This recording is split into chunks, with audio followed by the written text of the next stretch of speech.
I am continuing my reading. What I'm doing in this series is to read through the entire standard works of the Church of Jesus Christ of Latter-day Saints. This consists of the Bible, the Book of Mormon, the Doctrine and Covenants, and the Pearl of Great Price. I am reading in a chronological order of events, not according to publication or volume, so I will be skipping around a bit as I move along.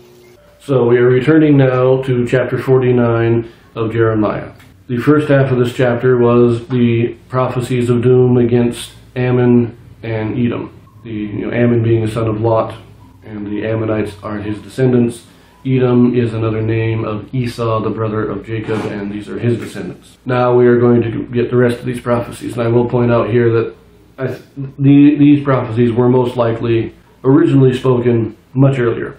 There are references in this chapter to the beginning of the reign of Zedekiah, so this is probably was spoken at the beginning of the reign of Zedekiah, but it was most likely written down at around this time, after the siege is when it was probably written, even though it was spoken much earlier. Let us get into this. We begin this in verse 23. Concerning Damascus, Hamath is confounded, and Arpad, for they have heard evil tidings. They are faint-hearted, there is sorrow on the sea, it cannot be quiet. Damascus is waxed feeble, and turneth herself to flee, and fear hath seized on her, anguish and sorrows have taken her as a woman in travail. How is the city of praise not left, the city of my joy?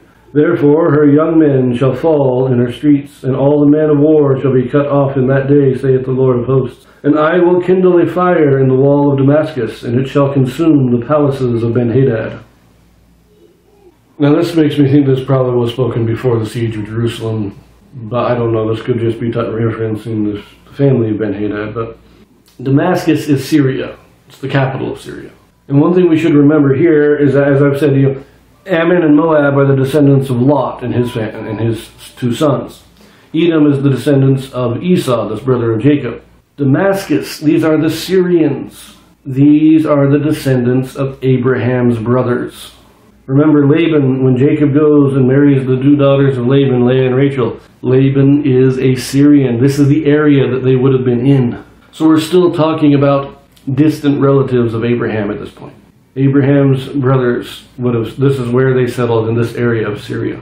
Now the Syrians existed before Abraham came in, but they are now mixed in with the family of Abraham. By this time they're definitely mixed in with the family of Abraham. So remember that. Verse 28.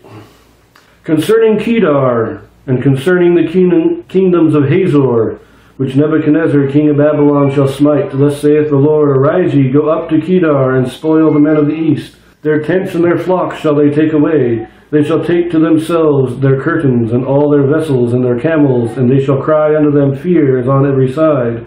Flee, get you far off, dwell deep. O ye inhabitants of Hazor, saith the Lord, for Nebuchadnezzar king of Babylon hath taken counsel against you, and hath conceived a purpose against you. Arise, get you up unto the wealthy nation that dwelleth without care, saith the Lord, which have neither gates nor bars, which dwell alone. And the camels shall be a booty, and the multitude of their cattle a spoil. And I will scatter into all winds them that are in the uttermost corners, and I will bring their calamity from all sides thereof, saith the Lord. And Hazor shall be a dwelling for dragons, and a desolation forever. There shall no man abide there, nor any son of man dwell in it. Kedar and Hazor, says in the footnotes, this is talking about Arabia.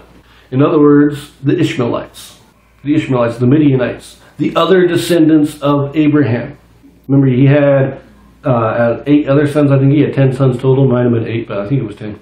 But, Isaac is the Jacob and Esau. Israel and Edom are the descendants through Isaac, but he had his other sons, Ishmael, Midian, all the other ones. Those are the guys that are living in Arabia, and they are nomadic. That's why we're not reading about cities, really.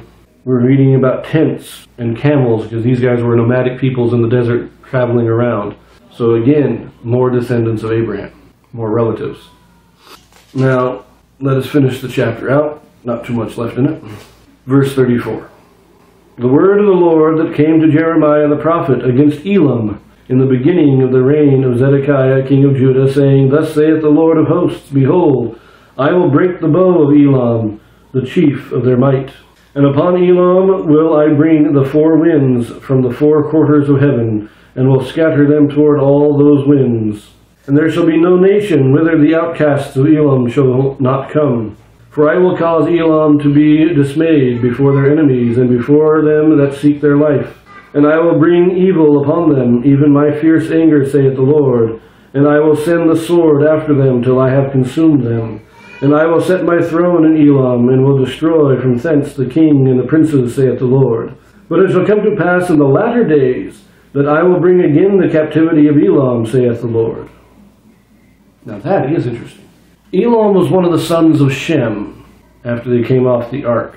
And he set up a nation, a kingdom, but that was far to the east. Elam is like the ancestors of the Persians. I think Elam was actually one of the first countries, one of the first kingdoms to be conquered by the Persians.